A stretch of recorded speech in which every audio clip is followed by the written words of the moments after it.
And still ahead this morning, from course to the classroom, we take a closer look at women's college teams taking a stand to protect female athletes and a ruling in Pennsylvania protecting parents and their children. A national parents group is investigating rhetoric they believe is being used to justify the October 7th massacre in the classroom, while college female student athletes are taking a stand to prevent transgender athletes from taking the court or the field. Joining us now to discuss is Nicole Neily, the president of Parents Defending Education. Good morning, Nicole. Good morning. Thanks for having me. Well, let's first talk about what your organization is doing. Parents Defending Education is tracking land acknowledgments by school districts across the country. Now, according to Webster's, this is a statement that recognizes the indigenous peoples who were the original inhabitants of that land. Now, what is your concern here?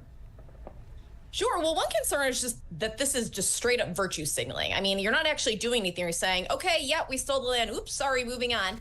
But beyond that, I think what it really starts to do is it starts to plant the idea in children's heads that they're on stolen land. And as you said in your opening, this was used to justify the murder of infants in Israel on October 7th, that was on stolen land as well. And so if it's justified to commit murder of innocents to repatriate stolen land there, why, of course, it would be justified here as well, and that's wrong. And I think that kind of goes into another concern that you have with the term settler colonialism. There's something that's been used by many pro-Palestinian groups, to describe Israel. You say that term is making its way into the classrooms. What are parents telling you, and also the ramifications of this, especially the context of the Israel-Hamas war?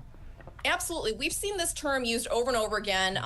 Definitely in ethnic studies curriculum, but in many social studies and history curriculums from across the globe.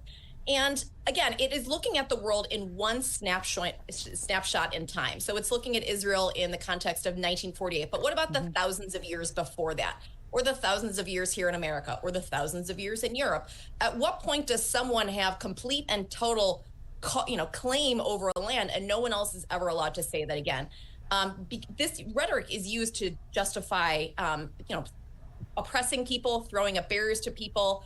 In the words of Ibram Kendi, past discrimination is justification for current and future discrimination. And so we worry again that this is being taught to children at very, very young ages, where they don't really fully understand what these terms mean, but it is used as a derogatory term and really is hijacking history. Do you think it is also used to dehumanize? When you think of 1948, you think of right after the Holocaust.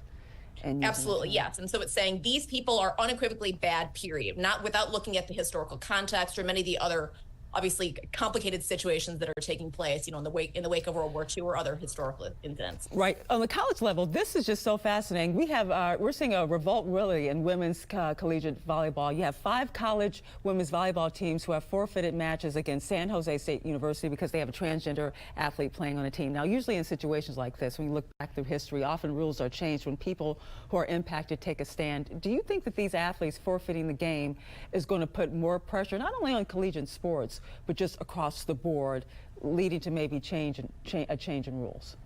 Absolutely. I think it's really encouraging. I think it's sad that these 18, 19, 20-year-old girls have to be the ones who are saying, don't put us in harm's way. But them speaking up, I think it does put pressure on the administrations and the coaches who have been silent in this until this point. I think one of my coworkers is a former collegiate coach, and he said, one reason that they're not speaking on is that coaches' jobs are on the line here. If they lose because of an athlete who has superior physical strength, bone density, strong muscles, etc., beating their team, then of course that coach is going to say, all right, well, we need our own person with that skill set and that ability. And so there is this very toxic stew right now, but these girls stepping out saying, please don't hurt me, this is my sport, I deserve to be here, is very, very powerful. So I'm optimistic. And very quickly here, a Pennsylvania court has ruled in favor of parents who accused the Pennsylvania Public School District, Mount Lebanon and Allegheny County, of violating their civil rights by teaching first grade children concepts such as gender dysphoria and gender transition. Do you see this case in some ways becoming a blueprint for the rest of the country?